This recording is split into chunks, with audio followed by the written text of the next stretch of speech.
Today I'll be talking about why it is important to run safely and to prevent injury. It is important for us all to run because it benefits us, but also it benefits us to run safely. Running safely could prevent injury. After doing research about the importance of running safely, I would like to speak to you about it. Running is important for everybody and it benefits us all, but it also is important to do so safely with no injury. First, I will speak about the ground reaction force. Second, I will speak about the effectiveness of running shoes. And third, I will speak about shin splints and hairline fractures. So first, I would like to talk about the ground reaction force. Ground reaction force is the force applied by the ground to the body that's in contact with it. So pressure applied by the feet on the ground during daily activities such as walking, running, and jumping all could define what ground reaction force is. Running is widely and overly used, and it could take a toll on the lower extremities as written in the Journal of Biomechanics. Bjorn Bronstein, 2010, running is one of the most common activities during which overuse injuries of the lower extremities occur. There have been studies on runners that show an impressive range of 50% of runners getting hurt in a 1-year period of running. That is usually in the ankle and knee joints region. Some factors that could cause injury would be the speed of running, footwear, and running technique. Taking on long-distance runs such as marathons could cause some overload exertion to the ankle and shins, which without proper running and training could lead to an injury. Now that I went over with you about the ground reaction force, next I'll be talking to you about the effectiveness of running with effective running shoes. Proper running shoes can decrease your injury risk. Running shoes are designed for comfort and to prevent injury, says Holly Martin, 2023, in her YouTube video. Another way to prevent injury is to change out your shoes. Switch them out and rotate them. This will help you form and impact the running it would have on your body.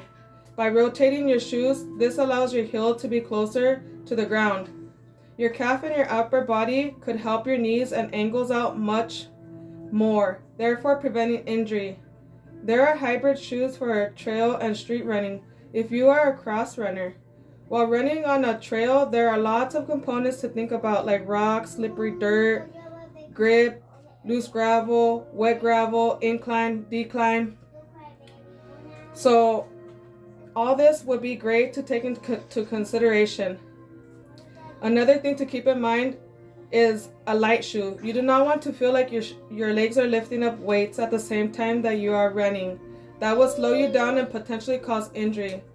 When running, it is better to size up. That means get a shoe bigger than your regular foot size. What happens to your feet when you run is your toenails can hit against the front of the shoe, and if your shoes are too small, that would hurt your feet and make them bleed. Also, your foot swells. So depending if you're running or training for a long distance run such as marathons, your shoes do matter. So basically, shoes matter in running. And lastly, I will speak about shin splints and hairline fractures. Shin splints are common in runners because of stress and inflammation caused by running. One reason is because it's difficult to tell shin splints and stress fractures apart is because they share many similar causes, according to McKenna in the HSS website. Hairline fractures also are caused by repetitive impact from running. To prevent shin splints and fractures,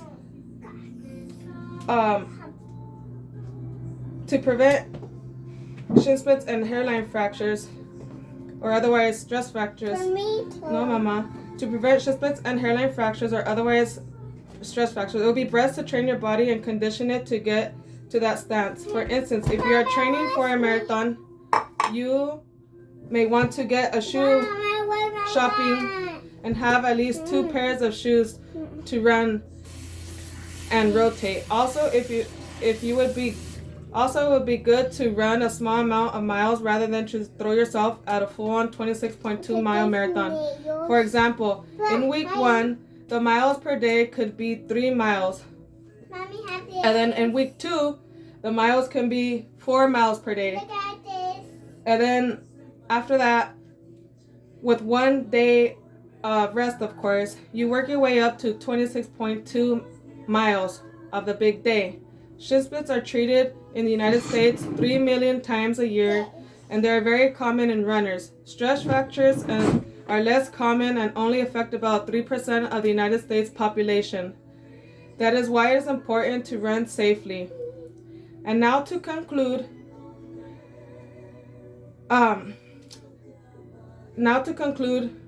running is significant for everybody. It benefits us all, however, we should run safely. The ground reaction force was a force applied to the ground while performing daily activities such as walking, running, and jumping. Running shoes could be a helpful factor to decrease injury and help with comfort. Shin splints and stress fractures could be caused by overdoing it while running. I hope by this speech all are a little bit more acquainted, if they're not already familiar with the importance of running and doing so safely. Thank you.